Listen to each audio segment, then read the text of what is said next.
মাদ্রাসার এতিম শিক্ষার্থীদের নামে টাকা তুলে আত্মসাতের অভিযোগ উঠেছে প্রতিষ্ঠানটির সাবেক ছাত্র ও বর্তমান মাদ্রাসা শাখা ছাত্রদল সভাপতি মাসুদ আহমেদের বিরুদ্ধে। রাজধানীর তেজগাঁওয়ের তেজকুনি পাড়ার মদিনাতুল উলুম মডেল ইনস্টিটিউট মাদ্রাসায় ঘটেছে এ ঘটনা। টাকা আত্মসাতের প্রতিবাদ করায় মাদ্রাসা ছাত্রকে মেরে রক্তাক্ত করার অভিযোগ উঠেছে ছাত্রদল সভাপতির বিরুদ্ধে। অভিযোগ সামনে আসার পর থেকেই ক্ষোভে ফুঁসছেন প্রতিষ্ঠানটির শিক্ষার্থীরা। সভাপতির টাকা আত্মসাতের প্রতিবাদ করায় একই মাদ্রাসার কামিল প্রথম বর্ষের শিক্ষার্থী শারফুল ইসলামকে 15ই মে শুক্রবার ভোরে পূর্ব তেজকুনি পাড়ার 1 নম্বর রেলগেট এলাকায় ফোন করে ডেকে নেওয়া হয়।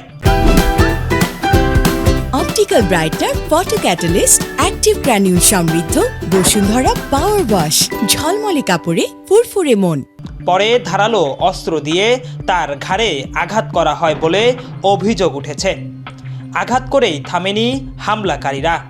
রেল লাইনের পাশে থাকা টাইলসের টুকরো দিয়ে মাথা ও কপালেও আঘাত করা হয় তাকে। রক্তাক্ত অবস্থায় প্রাণ বাঁচাতে সেখান থেকে দৌড়ে পালিয়ে যান শারফুল ইসলাম। এখানে আমার মাদ্রাসা থেকে ছাত্রদলে একটা কমিটি দেওয়া হয় কিছুদিন আগে। সেই কমিটিতে অন্তর্ভুক্ত করা হয় মাদ্রাসা থেকে আরও 2 বছর আগে ছাত্রত্ব চলে যাওয়া মাসুদ আহমেদকে।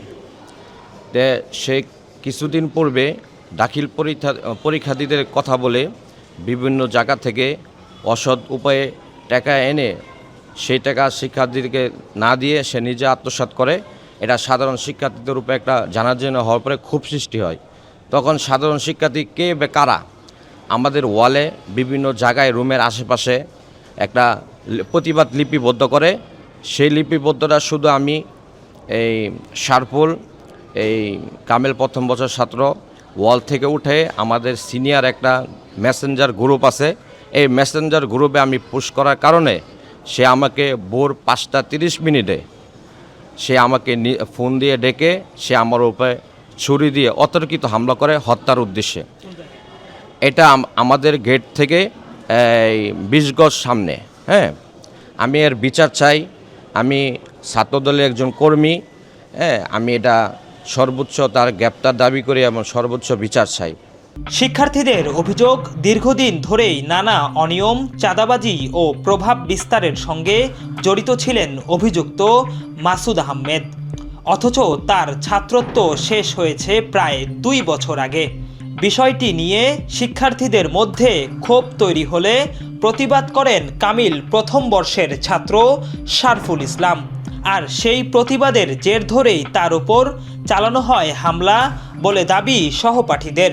এছাড়া ছাত্রলীগের রাজনীতির সঙ্গে জড়িত থাকলেও বর্তমান ছাত্রদলের পরিচয়ে এলাকায় প্রভাব বিস্তার করে আসছিলেন মাসুদ। তার বিরুদ্ধে চাঁদাবাজি সহ একাধিক অভিযোগ রয়েছে বলেও দাবি তাদের। শুক্রবার সকালবেলা ভোর 5টা 30-এ মাদ্রাসার ছাত্র দলের যে সভাপতি সে হচ্ছে আমার যে ক্লাসমেট মাসুদ আহমেদ, সে হচ্ছে তাকে ফোন দিয়ে নিয়ে যায়। আপনারা জানেন যে টাকাজনিত কেলেঙ্কারিতে সে প্রতিবাদ করছে, আরও অনেক ছাত্ররা ছিল তার সাথে। তো ওই প্রতিবাদের প্রেক্ষিতে সে হচ্ছে তাকে নিয়ে যায়, সুন্দর করে ফোন দিয়ে নিয়ে যায় কথার এক মাঝখানে অতর্কিত তার উপরে হামলা করে বসে। তার পিছনে হচ্ছে প্রায় 9টা সেলাইয়ের মতন লাগছে, অনেক রক্ত গেছে, শরীরের থেকে অনেক রক্ত ব্লিডিং হয়েছিল। ওখানে প্রত্যক্ষদর্শী ছিল, সেক্রেটারি যিনি উনিও ছিল। ঘটনার পর থানায় অভিযোগ দায়ের করা হলেও এখনও পর্যন্ত অভিযুক্ত মাসুদ আহমেদকে গ্রেফতার করতে পারেনি পুলিশ। এ ঘটনার পর অভিযুক্ত মাসুদ আহমেদকে অবাঞ্ছিত ঘোষণা করে মাদ্রাসা জুড়ে নোটিশ টানিয়েছে কর্তৃপক্ষ।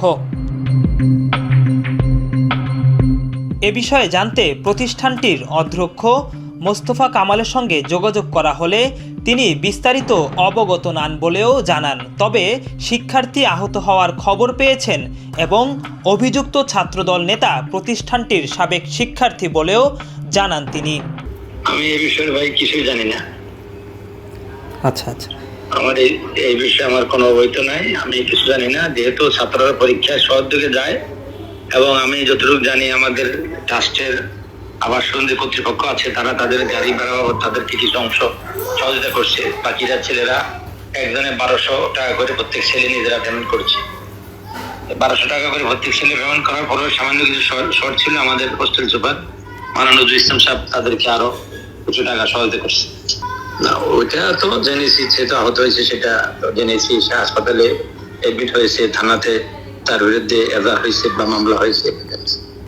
এই আপনি তো বলছেন সে আমাদের এখানে নিয়মিত ছাত্র না, আমাদের এখানে বৈধ ছাত্র না। সে আচ্ছা আচ্ছা, সে কামেল হলো সর্বোচ্চ আমাদের ক্লাস এখানে কামেল পাস করে এর আগে সে কমপ্লিট করে গেছে। তো আমাদের এখানে নিয়মিত ছাত্রের মধ্যে সে নাই, আমাদের মাদ্রাসার সেই বৈধ কোনো স্টুডেন্ট না। আচ্ছা। কিন্তু সে পড়া শেষ। অভিযোগের বিষয়ে জানতে অভিযুক্ত ছাত্রদল নেতা মাসুদ আহমেদের সঙ্গে একাধিকবার মুঠোফোনে যোগাযোগের চেষ্টা করা হলেও তাকে ফোনে পাওয়া যায়নি। আবু আবদুল্লাহ রোহিত, বাংলাদেশ প্রতিদিন, ঢাকা।